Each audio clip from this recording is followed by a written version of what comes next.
bande balandi boli bana mboka la kati ya mboka tozali awa na mona mboka Joël Kadenanga o azali ya biso journaliste d'abord ya doyen Mokomo lelo to emene 126 télévision alimwe la biso après point de presse ya mona mboka Peter Kazadi oyo a décortiquer sur actualité mboka la biso entre autres par élection affaire bakulu na Mobondo pourquoi Moïse Katumbi ba empêcher qui akota na Congo central te nyango to décortiquer to détailler ngo na lingala parce mona mboka Peter Kazadi alobi ngo mingi na il français mais lingala avec mona mboka Joël Kadeni to développer mona mboka botinalo botendeko voilà Mokomo le to zaki na kati kuna na point de presse ya Peter Kazadi oyo a autre expliquer pourquoi actualité ya mboka biso to lingo limbo la biso pena ya lingala pas comprendre par rapport à moi lobby était d'abord on a affaire à Moïse Katumbi au Kemba Pécha qui est à qui était à côté na Congo central à lobby était baneko ba recruter ba jeunes gens na Kinshasa ba qui est la désordre na Congo central au to limbo la yango lengeni papa ba la liste où il y a lobby on concernant Moïse Katumbi.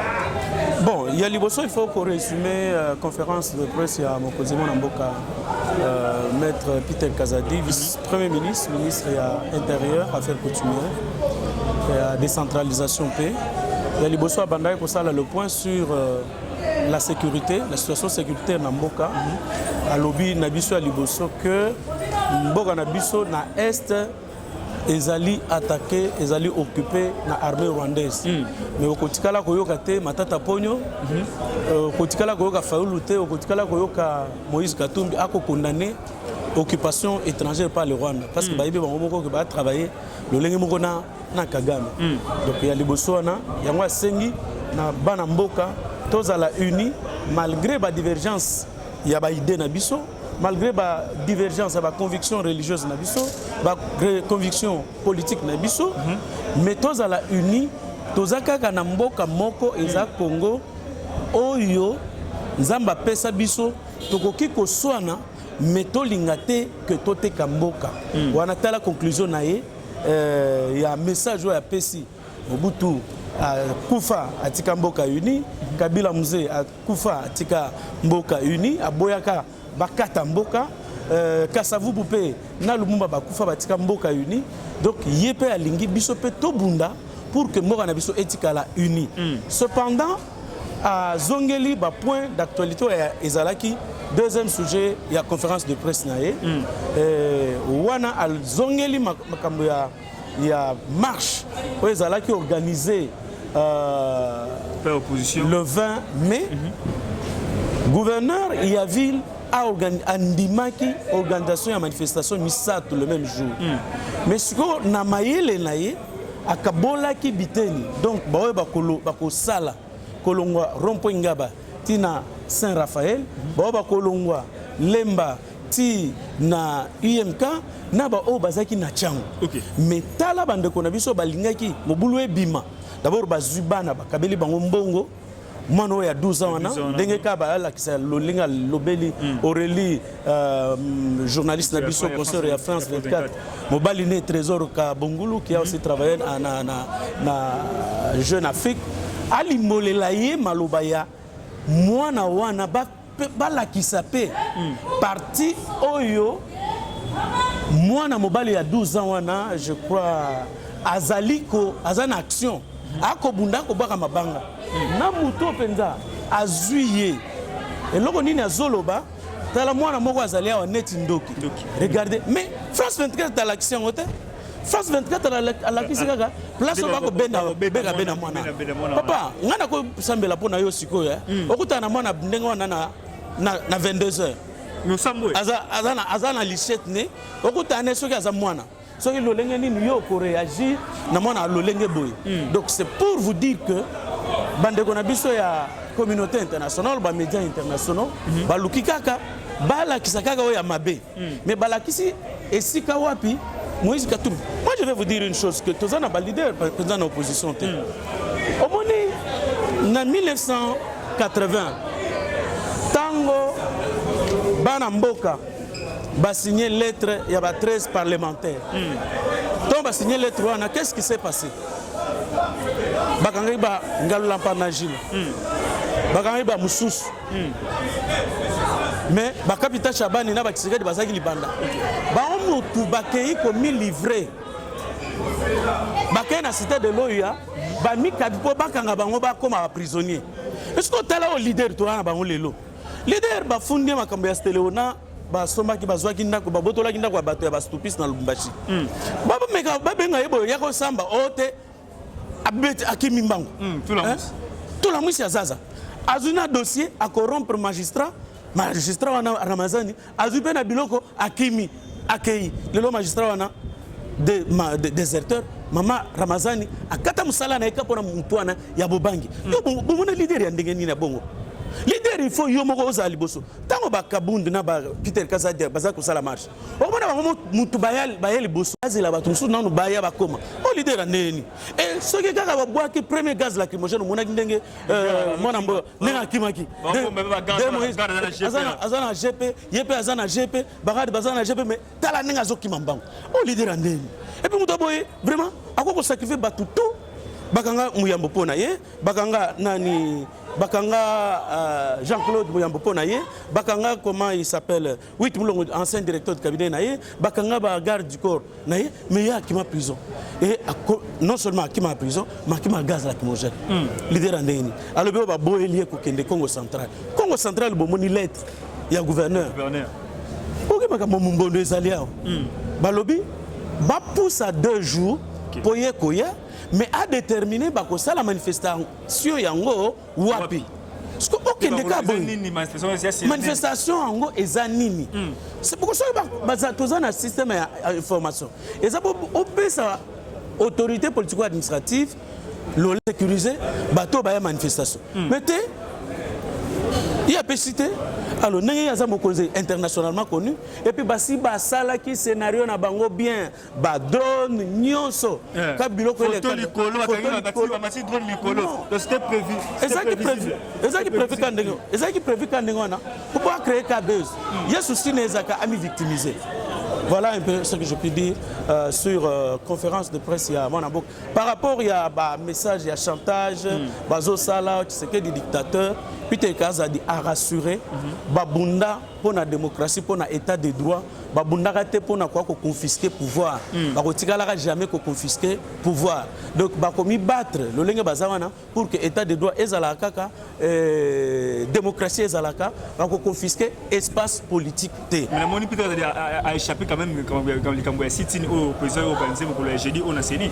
On l'a opéré pour le bagano à la concerné dans côté parce que vice-gouverneur géré Marambo Italie ville Kinshasa. Mais dans un système il y a autonomie, la libre administration des provinces. Baloi na biso.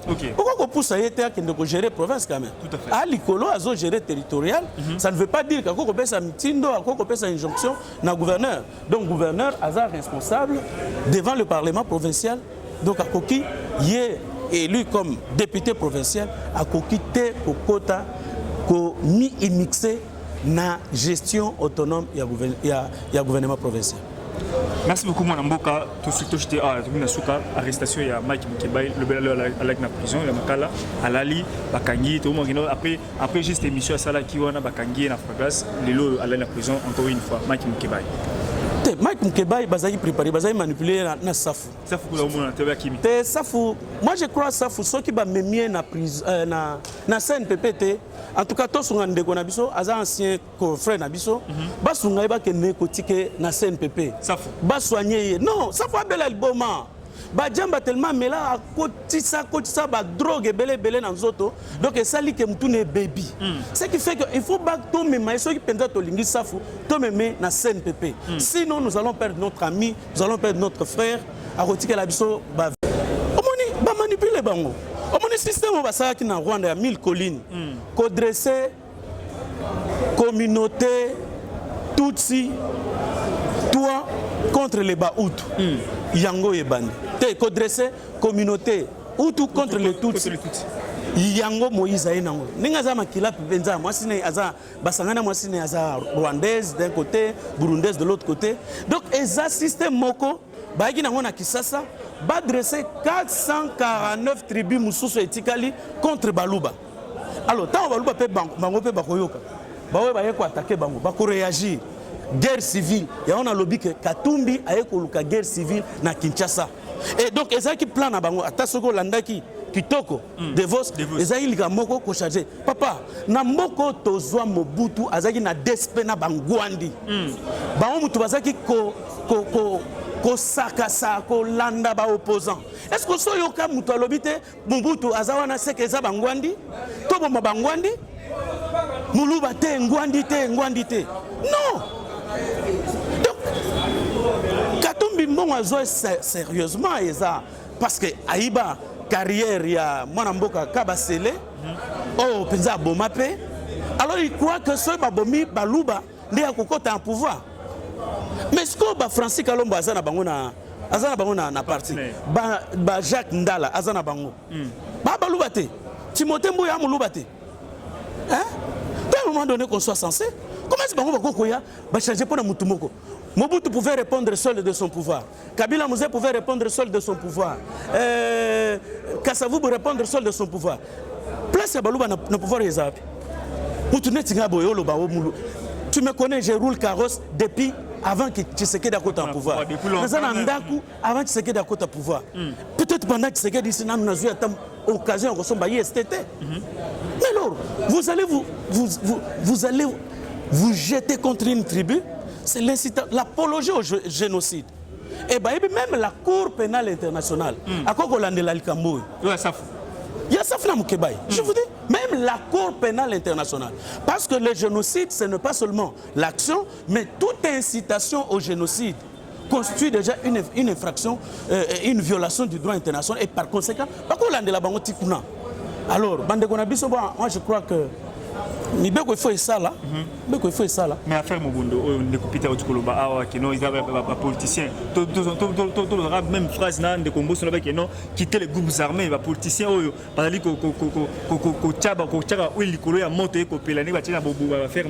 les mêmes politiciens sous Bangola affaire à Mobundo. Mais tout ce qui mutu a vivagana makila ya batu. Tout ça va tout pour pas vivre, il faut pas boma. Mais pourquoi on ne peut pas monter au traitement devant la justice qu'on a directement? Bango baza désigné. Pendant autant ba komona bango, oyoka ki na tunaki aboko ta kombo. Je crois que au moment opportun akota en kombo. Tokoye ba bango. Mana Boka, merci beaucoup pour la disponibilité na yo donc pour le temps au pessimisme na moment oyo merci beaucoup to mo na yo mi konzali koya soki yesu nano a zongité. Merci beaucoup. Merci mon frère. Ndeko Penge ozalaki na point de presse ya mwana mboka Peter Kazadi wali journaliste oyo toyebio na tokomi wapi lelo yo olandi yango nini oko simbi nini oko kangi par rapport ya point de presse mokoma lelo ko limbwe ba kongomani parce que mwana mboka Peter Kazadi alobi yango mingi na français nini oko kangi pe nini okoloba pour ba kongomani ba kolanda bon ngana kangi mwa biloko ebele parce que moni kuluto uti ko so awa ndeko baza parmi Joël Kadé parmi bato baza kina mwana mboka Eliezer na combat ngana mi benga ka gardien du temple OK ça dit politique à Congo et pour Azaï na ko tuna ba kulutu na ko zwango. De 2006 jusqu'à aujourd'hui, on a encore la politique à Congo. Okay. Tu vois même dans la Kouti Yves qui sont des Awa. En tout cas, politique qui on a fait là. Okay. Moi je sais comment Peter Kazadi, biso de la campagne na Ketch. Yves qui sont bazo c'est Peter Kazadi. Oh, biso oh les loges na ebité bana biso ba kota na ba supermarché mu kolonini. Yves qui sont a sacrifié milimu na biso. Non, nana kanda nango parce que tant que tous on comme on a défendre IDPS, parce que biso que non beaucoup zela trop.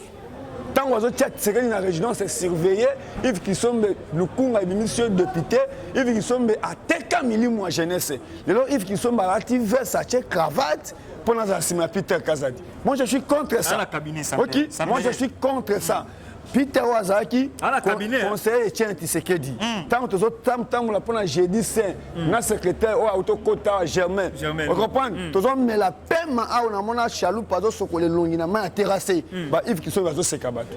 Vous comprenez? Il a trahi Bemba. C'est la même chose à trahir Peter Kazadi. OK? Ngai na retenir le comme très important lobby. Tous on a deux catégories à Panzi Sango. OK? Netinga a na outil Kasai central. Na sali 2 semaines.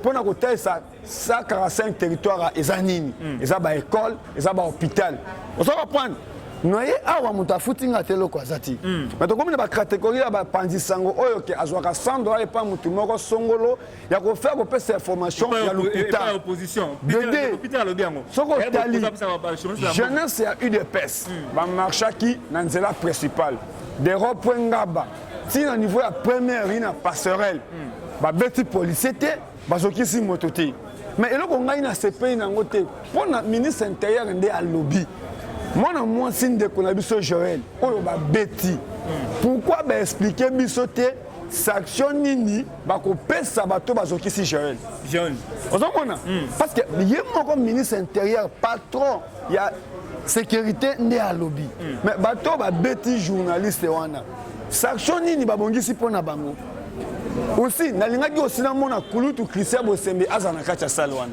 parce que yena aza patron moto azogérer média mais même Patrick Mouya ya aussi falaka aza la place wana ok parce que tozo comprendre lelo te soki moto aza devant caméra na micro akobanda oloba makambo lokola na mokili oyo moto ya kotuna ye likambo aza te tu vois même lelo moi c'est à Mike Mukebai na bana na ye baza na pasi mais ndeko wana journaliste o atuna ki ba question lui France aza na ye bien soki tokena mambo etali koluka pene information lui France aza te vraiment lui France na kinga kati amela champagne osoko ozwi bouteille moko ya champagne ozwi mbongo nango okokenda ta na baorphelina opesa ta bato saki ya loso saki ya semu reprendre ngai Fofana naza remplaçant valable ya mwana mboka Eliezer na nimbaka pongi epa ministre moko te na nimbaka pongi epa conseiller moko te ndenge na ye boye nazwi bilamba na nga nazwi propre nde na ye awa c'est-à-dire alobi makambo moko ya mutuya na ndenge alobeli ba journaliste français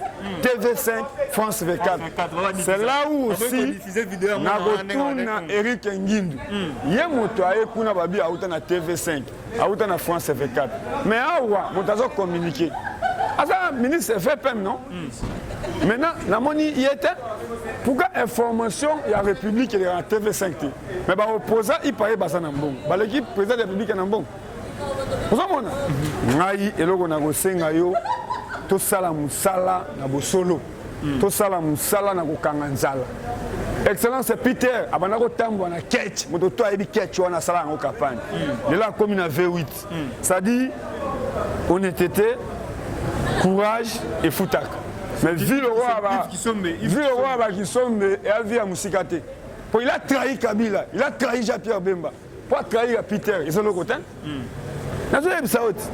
merci beaucoup pour la disponibilité. Merci beaucoup. Merci beaucoup. Merci. Voilà, moi Mboka Mbote niveau journaliste. Voilà, comment les lois on a point de presse à mon Mboka Peter Kazadi ou décortiquer si Afrique Mboka na biso et l'élection de ça va remonter libre au Bondo, ba Kuluna, Marmote Moïse Katumbi pourquoi ba permettre que comme ça traité ni no colibre sur lingala parce que moi Mboka Peter Kazadi mingi li français ni no colibre te ni nyo kangi na présence dans le point de presse. Merci beaucoup ndeko na kopesa nga maloba. Nazali honoré Bouka, communicateur percutant ya IDPS et belé balandaka ngai na ba média. Alors ceux qui na koyi kolimbola mukie na oyo excellence Peter Kazadi alobi lelo ezali être makambo etali d'abord makambo etali situation politique où ezali je peux dire destiné na makambo etali où ezali loi projet de loi ya makambo etali ya élection ya répartition ya siège oyo nani ndeko kadima eko tshelaye ezali ko laksa déjà volonté ya gouvernement que tozali ko kende na maponami donc ba opposant ba bossa na déjà makambo etali yo makambo etali dialogue concertation ainsi de suite poto kabola ba poste makambo wana ezate biso to kende na élection to réélire chef de l'état to pesa sous majorité parlementaire absolue makambo etali situation sécuritaire na lobela mingi makambo ya mobondo oki mokonzi awuti ko loba eloko mo lobi bato bazali derrière makambo wana bazali ba o bazali na assemblée nationale qu'est-ce qui se passe soko tali na makambo etali ezana kuna na kwa mutu bateke baza minoritaire mais bayaka baza majoritaire mabele ya bateke batu baza kuna mingi bazali bayaka ozomona mabele wana bateka yango na ba fermier wana bacha bangombe na bango na ba ferme wana ba fermier wana baza autochtone te baza bayaka baza bateke te bamusu baza bayaka bamusu baza ba rwandais les mêmes mabele ba rwandais baza na mabele kuna basumba bangombe na bango les mêmes mabele o batekeli ba fermier wana bazui mabele wana bateki yango susu na ba homme fort ba homme fort baza na kata Kinshasa ba commissionnaire ba politicien baza na assemblée nationale bango batu bazui eloko wana batekeli bango yango batekeli bango susu mabele wana batekeli bango susu mabele wana moko ya politicien azaka na Kinshasa azana parti politique na ye azana assemblée nationale azuika moi parti politique na yo to benga ba parti malette akena yango kuna na kwa mutu akeko implanter moi parti malette na ye era implanter parti malette na ye kuna bayaka bateke ba lobby yo yeko implanter parti awa biso ko to risquer donc to so ba député te bayaka bazula biso so ba député awa bituma esika place utinde yango wana donc bitumba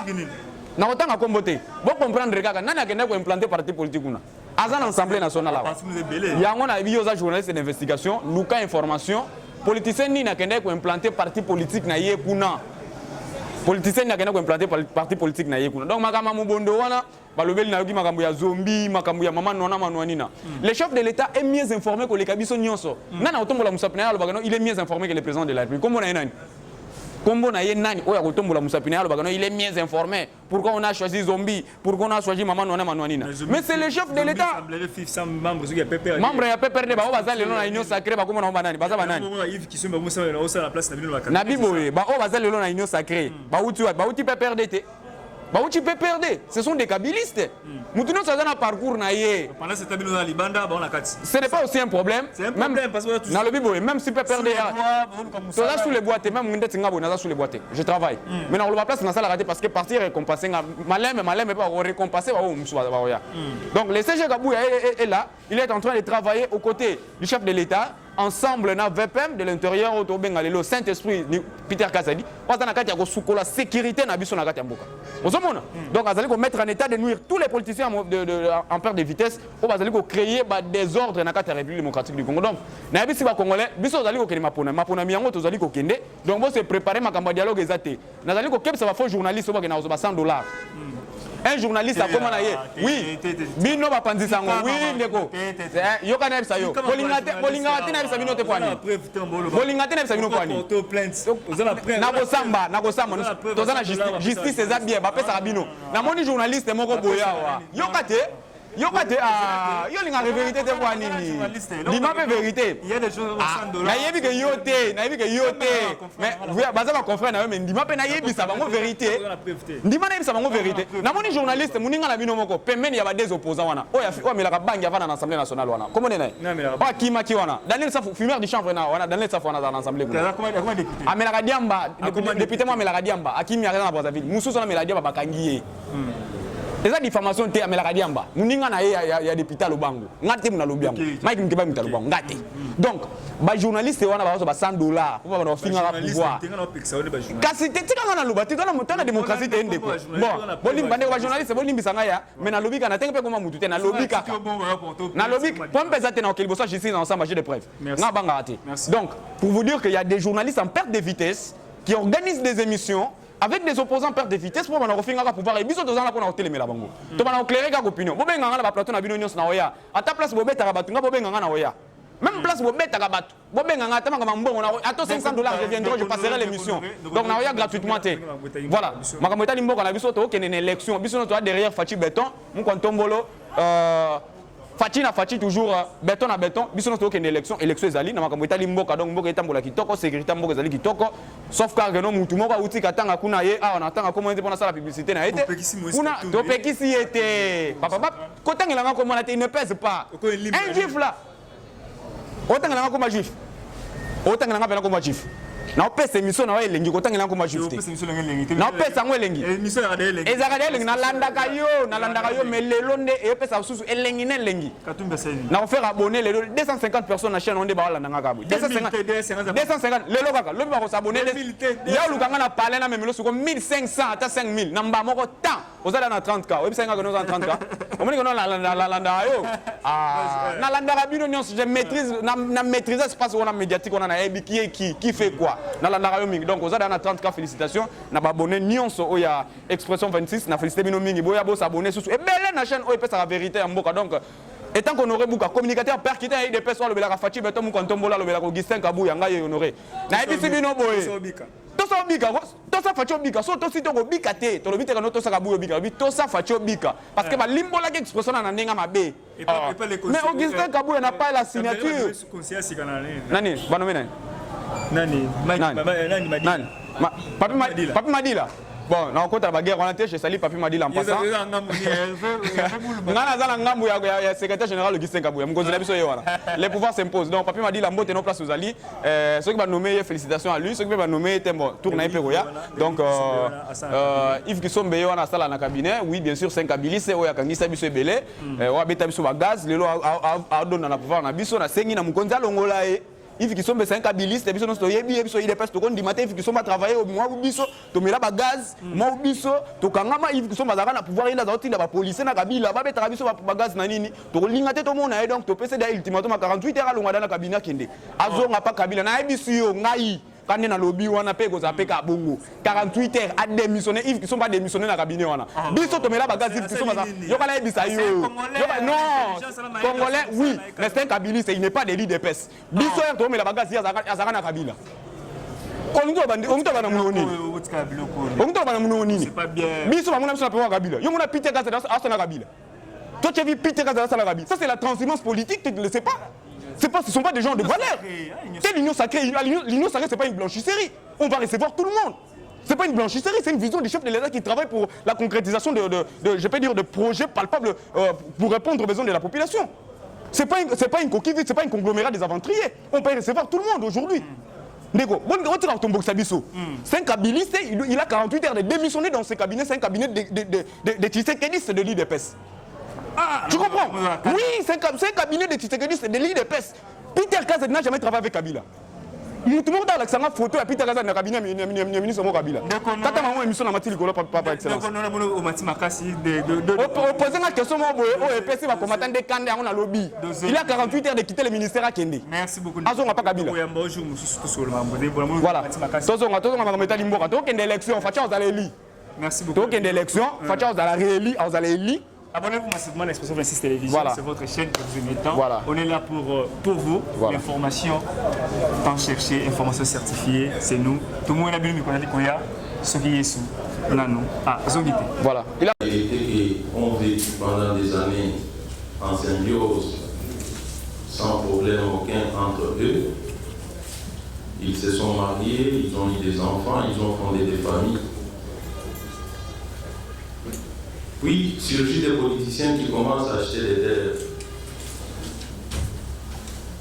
Vous le savez que les terres sont minoritaires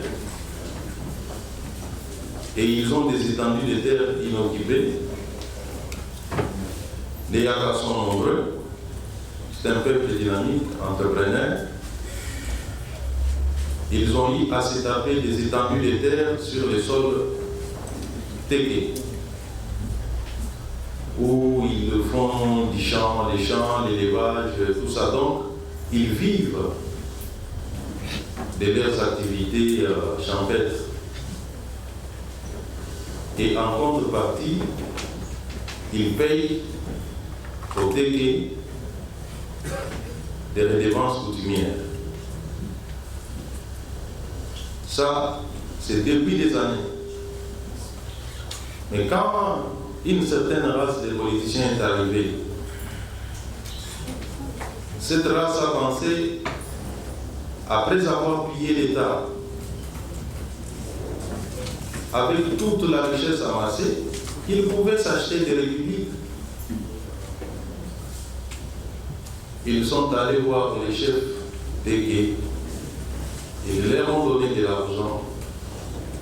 Les chefs ont cédé des milliers d'hectares à des individus,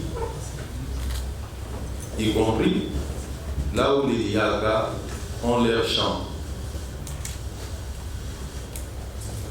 Je vous dis que ce peuple est éparpillé entre les grands Bandundu et une partie de Kinshasa. C'était normal pour tout esprit d'ici de comprendre que ces conflits pouvaient, en tout cas, devaient arriver à Kinshasa. Et je vous informe que ces conflits peuvent s'étendre jusqu'à Brazzaville. Vous devez m'avoir vu dernièrement à Brazzaville, où j'ai été visiter la reine Téké, où on a dit que j'étais allé chercher des fétiches. J'étais allé visiter la reine Téké, la maman que vous avez vue en rouge, c'est elle la mère des rois, Tégué. J'étais allé au sujet du conflit que nous déplorons aujourd'hui. Qu'est-ce qu'il y a à craindre? Puisque les Tégués sont... Vous savez que les Tégués de Brazzaville, quand ils sont malades, ils vont se soigner à Komut. Ce sont des frères. Si les Tégués de Kinshasa, des Bandundu est menacé, ceux de Brazzaville se sentent menacés. Et il y a toujours des altercations sur les fleuves. J'étais allé pour prendre langue avec les autorités brazzavilloises à ce sujet. Je n'étais pas allé faire du tourisme ni chercher des fétiches.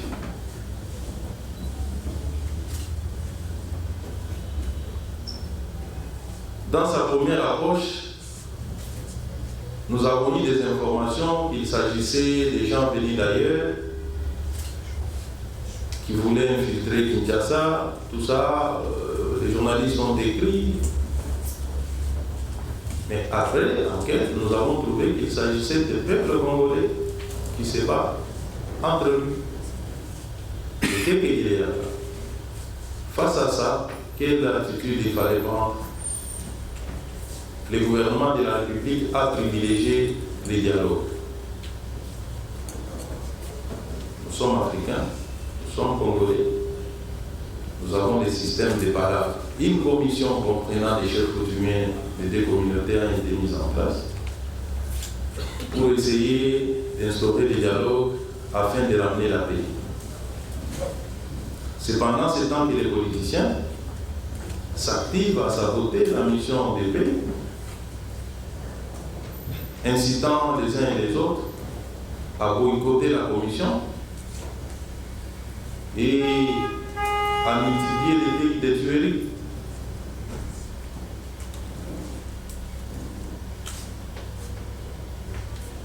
Donc voilà la situation. En même temps, il y a certaines organisations des droits de l'homme, il y a certains journalistes qui ne cherchent que là où on coupe les têtes aux gens, pour enfin mettre ça sur la tête du gouvernement. Des journalistes congolais qui devraient jouer au nationalisme, puisqu'il s'agit de notre pays, de notre peuple, personne ne donne la bonne information. Personne. Personne ne cherche la bonne information. Vous vous contentez de ce que ceux qui viennent de loin racontent selon les intérêts de leur pays et vous relayez.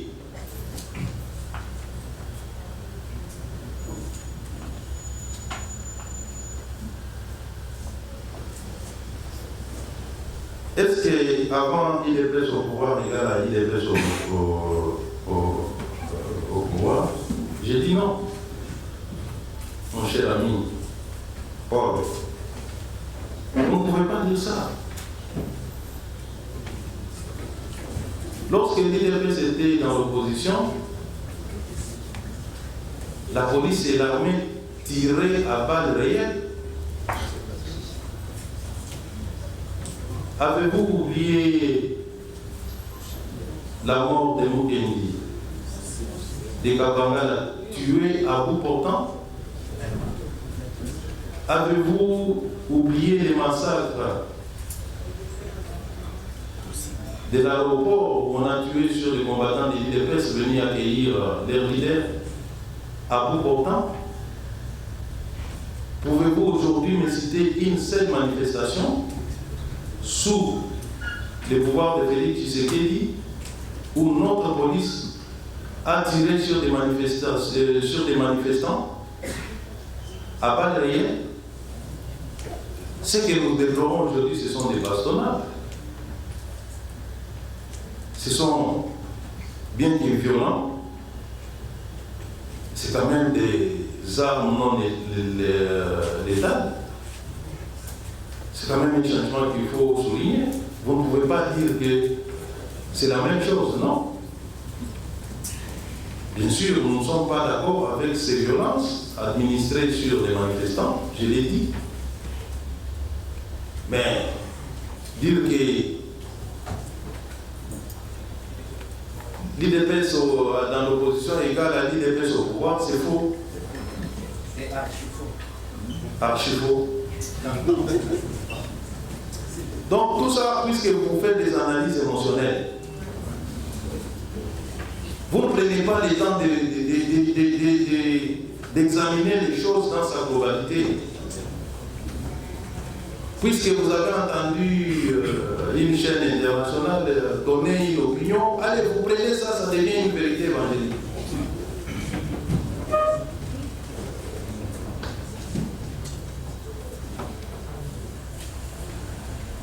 Je l'ai dit, et je suis forme de confession, l'IDPS ne confisquera jamais l'espace politique de notre pays.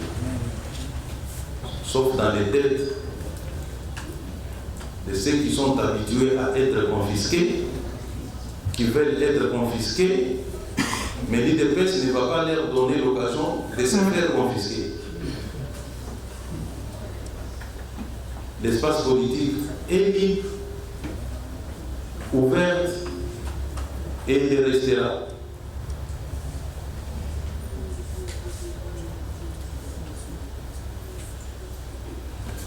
Mon cher Pidou,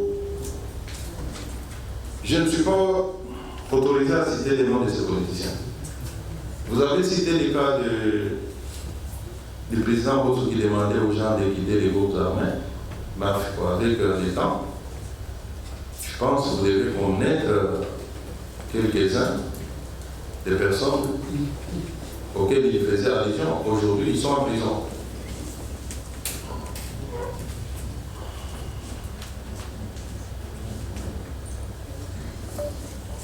Je pense que les explications que j'ai données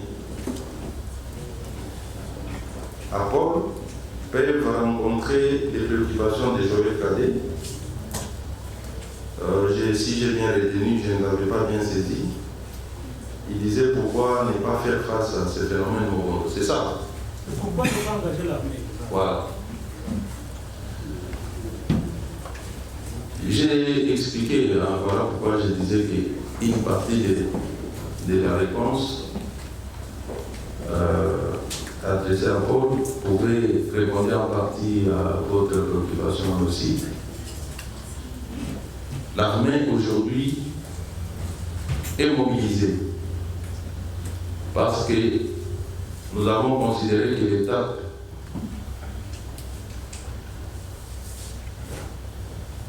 des négociations est révolue.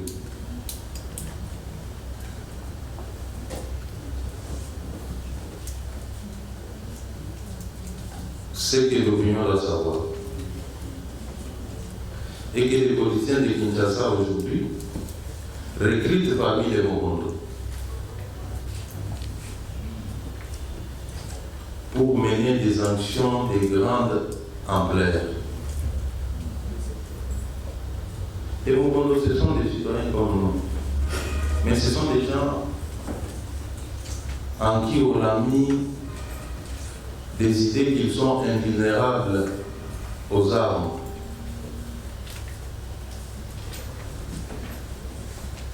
Et certains politiciens se sont payés les luxes d'aller les recruter pour qu'ils participent à leurs manifestations.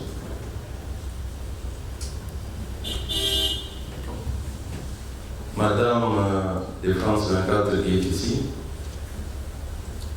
votre nom m'échappe, Aurélie. J'aimerais que vous puissiez passer sur France 24